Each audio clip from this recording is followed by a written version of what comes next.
Hello students, আজকে তোমাদের জন্য এবিটিএ মাধ্যমিক টেস্ট পেপার্স 2026-এর ম্যাথমেটিক্সের 132 নম্বর পাতার 1 দাগ থেকে 4 দাগের সমস্ত অ্যান্সার করে দেবো।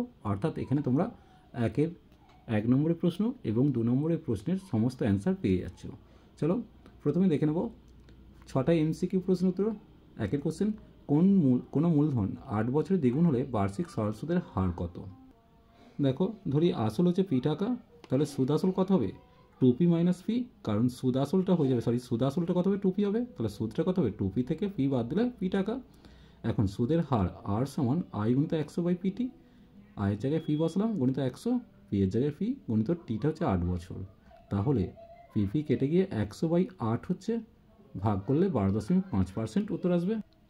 এরপর দেখো 2-এর যে কোশ্চেনটা দিয়েছে, এ প্লাস বি এর মান দিয়েছে, এ মাইনাস বি এর মান দিয়েছে, এ ইন্টু বি এর মান চেয়েছে। দেখ, এ বি মানে হচ্ছে এ প্লাস বি বাই 2 তার whole square minus A minus B by 2 তার হোল স্কোয়ার, এটা সূত্র। এখন এ প্লাস বি এর মানটা বসিয়েছি, এ মাইনাস বি এর মানটা বসিয়েছি, তাহলে 15/4 মাইনাস 7/4, তাহলে 4 লসাগু হয়ে 15 থেকে 7 বাদ দিলে 8 থাকছে, তাহলে উত্তর আসছে 2। 3-এর কোশ্চেন, এবিসি এর এসি সমান বিসি এবং এ বি স্কোয়ার সমান 2 ইন্টু এসি স্কোয়ার হলে সি এর মান কত? দেখো, এ বি স্কোয়ার সমান 2 এসি স্কোয়ার, তো সমান দিয়ে AC square plus AC square লিখলাম, সমান দিয়ে AC square plus BC square লিখলাম, কারণ আমাকে দেয়াই আছে এসি সমান বিসি, তাই AC square plus BC square. তার মানে কী পেলাম? অতিভুজ স্কোয়ার সমান লম্ব স্কোয়ার প্লাস ভূমি স্কোয়ার, অর্থাৎ এটা একটা সমকোণী ত্রিভুজ যার সি কোণটা 90 ডিগ্রি। এরপর চলে আসবো 4-এর দাগ। দেখো, দুটি লম্ব থেকে চোঙের ব্যাসার্ধের অনুপাত দেওয়া আছে এবং উচ্চতার অনুপাত 1:4 হলে আয়তনের অনুপাত কত হবে? দেখো, এক্ষেত্রে আয়তন অনুপাত সমান পাই আর স্কোয়ার এইচ, তো তাহলে পাই ইন্টু 2 স্কোয়ার গুণিত 1 করেছি, এগুলোকে 2x আর ওয়াই করছি না, কারণ একেতে যেহেতু এমসিকিউ তাই ছোটো করে করছি। পাই গুণিত 2 স্কোয়ার গুণিত 1 আর পাই গুণিত 1 স্কোয়ার গুণিত 4, কারণ কি 2:1 হচ্ছে ব্যাসার্ধ ছিল আর 1:4 হচ্ছে উচ্চতার অনুপাত ছিল। এখন দেখো 5 কেটে গিয়ে 4/4 আসছে, মানে 1:1 উত্তর আসছে। এরপর দেখো 5-এরটা, সাইন 2 থিটা সমান sine 2 theta into sec 70 degree সমান 1 হলে থিটার মান চেয়েছে। দেখো, sine 2 theta into sec 70 degree সমান হচ্ছে 1, তাহলে সাইন 2 থিটা সমান 1/সেক 70 ডিগ্রি, তার মানে সাইন 2 থিটার মান এসে গেল কস 70 ডিগ্রি, কারণ 1/সেক মানে কত? কস। তাহলে সাইন 2 থিটা সমান কস 90 ডিগ্রি মাইনাস 20 ডিগ্রি, মানে পুরোকে নিয়ে যাচ্ছি, তাহলে সেখান থেকে সাইন 2 থিটা সমান সাইন 20 ডিগ্রি আসছে, 2 থিটার মান 20 ডিগ্রি, থিটার মানটা কত? 10 ডিগ্রি আসছে। এরপর চলে যাবো ভি আইটা। দেখো, এদের গড় দিয়েছে 8, তাহলে এক্স প্লাস ওয়াই কোন সম্পর্কটা সঠিক হবে সেটা দেখতে বলেছে। দেখো, সংখ্যাগুলোর গড় করেছি, যেহেতু 6টা সংখ্যা তাই 6 দিয়ে ভাগ করলাম। এরপর তাহলে যোগ করলে 30 প্লাস এক্স প্লাস ওয়াই সমান 6 × 8 = 48, তাহলে এক্স প্লাস ওয়াইয়ের মান আছে 18। এরপর চলে যাব 2-এর দাগ, শূন্যস্থান পূরণ। যে কোনো 5টা আসল বা মূলধন এবং কোনো নির্দিষ্ট সময় চক্রবৃদ্ধি সুদের সমষ্টিকে সমূল চক্রবৃদ্ধি বলে, তাহলে এই জায়গাটায় সমূল চক্রবৃদ্ধি কত লিখব? সমূল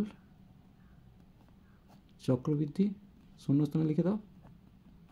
এরপর চলে আসবো 2-এর কোশ্চেন, কোনো গোলকের ব্যাসার্ধ আর, আয়তন ভি হলে ভি ভ্যারিজেস কী হবে? ভি ভ্যারিজেস আর কিউব হবে, কারণ গোলকের আয়তনের সূত্র কি? 4/3 পাই আর কিউব, তো তার মানে আর কিউবের সঙ্গে সরল সম্পর্কে থাকবে, সরল ভেদে থাকতে পারে।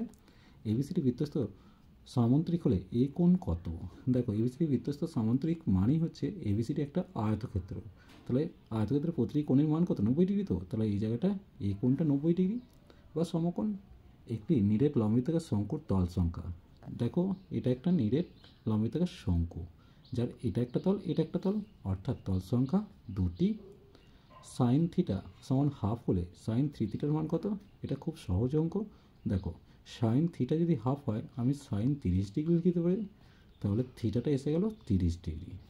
এখন সাইন 3 থিটা দিয়েছে, সাইন 3 গুণিত 30 ডিগ্রি, তাহলে এসে গেল সাইন 90 ডিগ্রি। সাইন 0 0, সাইন 90 1, অর্থাৎ এর মান এসেছে 1। এরপর চলে যাব সত্য মিথ্যাতে। এখানে দেখো বলছে অংশীদারি কারবার 3 জন সদস্যের মূলধন অনুপাত x:y:z এবং সময়ের অনুপাত h:b:c হলে তাদের লাভের অনুপাত এটা। দেখো, এটা সত্যি আছে, তাহলে প্রথমে এটা সত্য। এরপর দেখো x² + x + 1 = 0 সমীকরণে বীজদ্বয় বাস্তব, তাহলে এই নিরূপকটা বের করে দেখতে হবে। তাহলে নিরূপক মানে বি স্কোয়ার মাইনাস 4ac, তাহলে সেটা কী আসছে? প্রথমত এখানে কী বের করবো, তাহলে লিখছি বি স্কোয়ার মাইনাস 4ac মানটা বের করছি। বি মানে কত? এখানে 1 আছে, 1 স্কোয়ার মাইনাস 4 গুণিত 1 ইন্টু 1, কারণ এখানে 1 এখানে 1 সমান পেয়ে যাচ্ছে কত? 1 মাইনাস 4 সমান দিয়ে -3। তাহলে এর মান বাস্তব নয়, অবাস্তব হবে, অর্থাৎ এটা মিথ্যা দেওয়া আছে। বৃত্তস্থ সামান্তরিকের কর্ণদ্বয় সমান, আগেও বলেছি বৃত্তস্থ সামান্তরিক একটা আয়তক্ষেত্র, আয়তক্ষেত্রের দুটো কর্ণ সমান, তখন এটা সত্য দেওয়া আছে। সূর্যের উন্নতিকোণ বাড়লে স্তম্ভের ছায়ার দৈর্ঘ্য বাড়বে। দেখো সূর্যের উন্নতিকোণ যত বাড়বে ছায়ার দৈর্ঘ্য তত ছোট হবে। একটু খেয়াল করো, এখানে ধরো আমি একটা দুটো ত্রিভুজ আঁকলাম, এটা 30 ডিগ্রি থেকে বেড়ে 60 ডিগ্রি হলো, তাহলে ছায়ার দৈর্ঘ্য এতটা থেকে এইটুকু হলো, কারণ এটা মিথ্যা হবে। একটি গোলকের ব্যাসার্ধ দ্বিগুণ হলে আয়তন 4 গুণ। এখানে খেয়াল করো, গোলক তো, গোলকের আয়তনের সূত্র কি? 4/3 পাই আর কিউব। তাহলে এখানে যদি ব্যাসার্ধ 2 করা মানে এখানে 8 আসছে, তাহলে অর্থাৎ 8 গুণ হবে। গোলকের ব্যাসার্ধ দ্বিগুণ হলে আয়তন 8 গুণ হয়ে যাবে, তাহলে এটাও মিথ্যা দিয়েছে। এরপর দেখো 2 3 3 9 9 9 10, এর সংখ্যাগুলো মান 10, এটাও মিথ্যা, কারণ 9টা বেশি বার আছে, তাই 9 সংখ্যাগুলো মান হতো। এরপর দেখে নেবো 4 থেকে 2 নম্বরের যে প্রশ্নগুলো দিয়েছে, 2 মার্কস কোশ্চেনগুলো। প্রথম যে কোশ্চেন রয়েছে, বার্ষিক 10% সরল সুদের হারে কত টাকার মাসিক সুদ 1 টাকা হবে? দেখে নেব। দেখো এখানে আই সমান 1 টাকা দিয়েছে, আর হচ্ছে 10%, টি হচ্ছে 1 মাস মানে 1/12 বছর। তাহলে পি সমান কি? আই গুণিত 100/8টি, তাহলে আয়ের জায়গায় 1 বসিয়েছি, গুণিত 100, আর এর জায়গায় আর এর জায়গায় 10, আর টি এর জায়গায় 1/12 বসিয়েছি। 0 0 কেটে 12কে 10 দিয়ে গুণ করলে 120 টাকা, অর্থাৎ মূলধন 120 টাকা হবে। 2 কোশ্চেন, 400 টাকা 2 বছরের সমূল চক্রবৃদ্ধি 441 টাকা হলে বার্ষিক শতকরা চক্রবৃদ্ধি সুদের হার কত? বার্ষিক সুদের হার যদি r% ধরি, তাহলে শর্তানুসারে লিখতে পারি 400 গুণিত 1 প্লাস r/100 হোল স্কোয়ার সমান 441, তাহলে 1 প্লাস r/100 তার হোল স্কোয়ার সমান 441/400। দেখো এই দিকটাকে 21/20 তার হোল স্কোয়ার করলাম, স্কোয়ার স্কোয়ার উঠে যাচ্ছে, তাহলে 1 প্লাস r/100 সমান 21/20 পেলাম। তাহলে r/100 ভ্যালু পেয়ে যাবো কত? 1/20, তাহলে 20 দিয়ে কাটলে 5 পেয়ে যাচ্ছি, আর এর মান 5, অর্থাৎ বার্ষিক সরল সুদের হার হচ্ছে 5%। এরপর দেখো 3 যে কোশ্চেনটা রয়েছে, 2x + 1/x সমান 2 হলে এর মানটা চেয়েছে। দেখো 2x + 1/x সমান 2 হলে x টু লসাগু করে 2x² + 1 সমান 2 থাকছে, তাহলে 2x² + 1 সমান 2x। এখন দেখো x/2x² + x + 1 দিয়েছে, সাজাচ্ছি x/2x² + 1 + x, তাহলে এর মানটা কত দিয়েছে? 2x, তো তাহলে 2x + x করলাম, তাহলে 3x পেলাম, x কেটে দিয়ে 1/3 উত্তর আসছে। এখানে দেখো 4টা 5x² + 2x - 3 সমান 0, সমীকরণ বীজদ্বয় আলফা বিটা হলে α² + β² আলফার মান চেয়েছে। প্রথমে খেয়াল করো, এ হচ্ছে 5, বি হচ্ছে 2, সি হচ্ছে -3, তাহলে আলফা প্লাস বিটা মানে কত? -b/a, তার মানে -2/5 পেলাম। আর আলফা বিটার মান কত? c/a, মানে -3/5 পেলাম। এখন আমাকে যে মানটা দেওয়া আছে সেটা লিখলাম, দেখো এবার নিচে লসাগু করলাম, তাহলে ওপরে α³ + β³ পেলাম, অর্থাৎ সূত্রে ফেলবে। এবার দেখো α + β তার হোল কিউব -3 α β ইন্টু α + β বাই α β রয়েছে। এবার দেখো মানগুলো বসালাম, দেখো মানগুলো বসানোর পর ক্যালকুলেশন করছি, তাহলে এখানে কত আসছে? -98/125, আর নিচে 3/5, মাইনাস কেটে গেলে 98/125 আসছে। এখন 5 দিয়ে কাটাকাটি করছি, কাটাকাটি করলে কত আসছে? 98/75। এখানে 10 সেমি হবে, এটা 10 সেমি দৈর্ঘ্যের ব্যাসার্ধের দুটি সমান বৃত্ত পরস্পরকে ছেদ করে, সাধারণ জ্যায়ের দৈর্ঘ্য 12 সেমি, বৃত্ত দুটির কেন্দ্রদ্বয়ের দূরত্ব কত? দেখো ছবিটা এঁকেছি, এখানে এবিটা হচ্ছে সাধারণ জ্যা, তাহলে এবি আর PQ পরস্পর কী করবে? সমকোণে সমদ্বিখণ্ডিত করবে বা লম্বভাবে সমদ্বিখণ্ডিত করবে, তাহলে বলতে পারি এডিটা 12/2 মানে 6 সেমি আসবে। এখন দেওয়া আছে এপিটা হচ্ছে 10। এখন দেখো এপিডি একটা সমকোণী ত্রিভুজ, এপিডি থেকে কী পাবো? পিডি সমান কত বের করবো?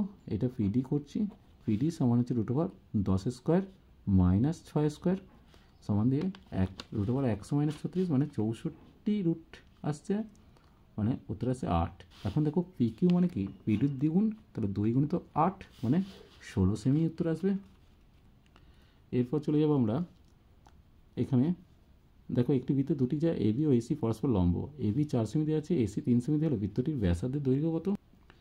দেখো এবি আর এসি পরস্পর লম্ব, তো তাহলে বিএসি কোণটা 90 ডিগ্রি, সমান দিয়ে অর্ধবৃত্তস্থ কোণ, অর্থাৎ বিসিটা হচ্ছে ব্যাসার্ধ, বিসিটা হচ্ছে ব্যাস। তাহলে বিসিটা যদি ব্যাস হয়, বিসির দৈর্ঘ্য কত আসবে? Root over 4 square plus 3 square মানে রুট 16 প্লাস 9 সমান দিয়ে রুট 25, 5 সেমি উত্তর আসবে। আর এবার ব্যাসার্ধ মানে কত? ব্যাসের অর্ধেক মানে 5/2কে 2 দিয়ে ভাগ করলে 2.5 সেমি উত্তর আসবে। এরপর দেখে নেব ভি ডবল আই, একটি বৃত্তস্থ চতুর্ভুজের প্রথম, দ্বিতীয়, তৃতীয় কোণের অনুপাত দিয়েছে, চতুর্থ কোণের মান চেয়েছে।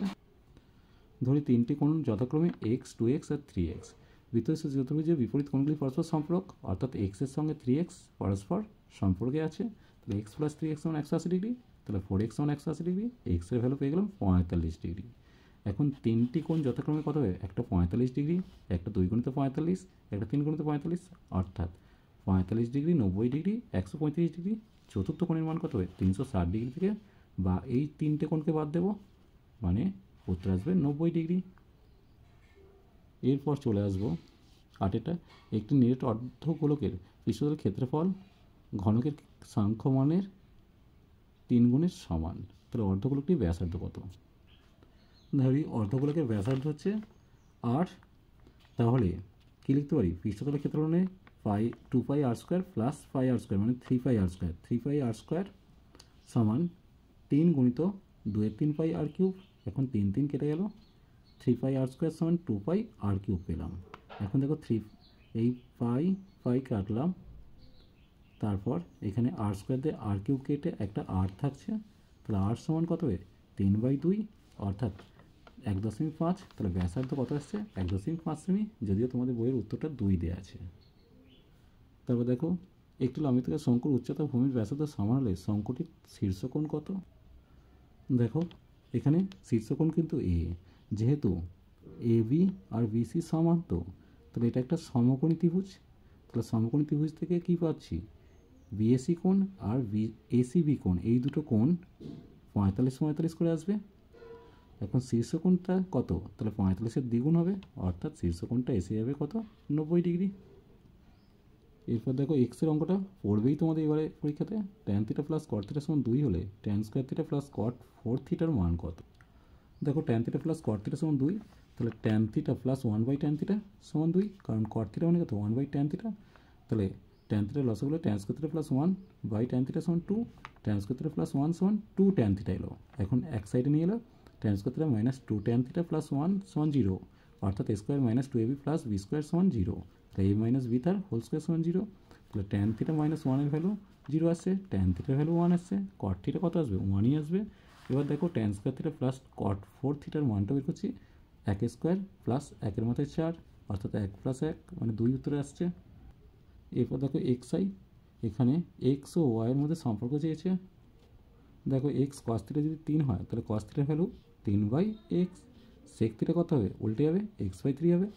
tan θ ভ্যালু হচ্ছে y/4। এখন sec square θ minus tan square θ সমান 1, তাহলে মানটা বসিয়েছি। দেখো তাহলে x²/9 মাইনাস y²/16 সমান 1।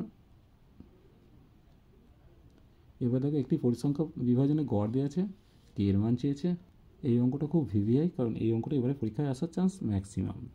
দেখো সামেসাং fi(xi) বাই সামেসাং fi সমান 8.1 দেওয়া আছে। এখন মানটা বসিয়েছি আর দশমিক তুলে 10 করেছি, 0 0 কাটলাম, তাহলে 132 প্লাস 5k সমান 162 হয়ে গেল, কারণ 2 দিয়ে গুণ করলাম। 5k এর ভ্যালু 30 পেয়ে যাচ্ছি, k এর ভ্যালু 6। চলো আজ এই পর্যন্তই, নেক্সট ভিডিও নিয়ে খুব তাড়াতাড়ি হাজির হবো। ভিডিওটি ভালো লাগলে লাইক শেয়ার কমেন্ট করো, পারলে চ্যানেলটিকে সাবস্ক্রাইব করে নিও। চলো টাটা, বাই বাই।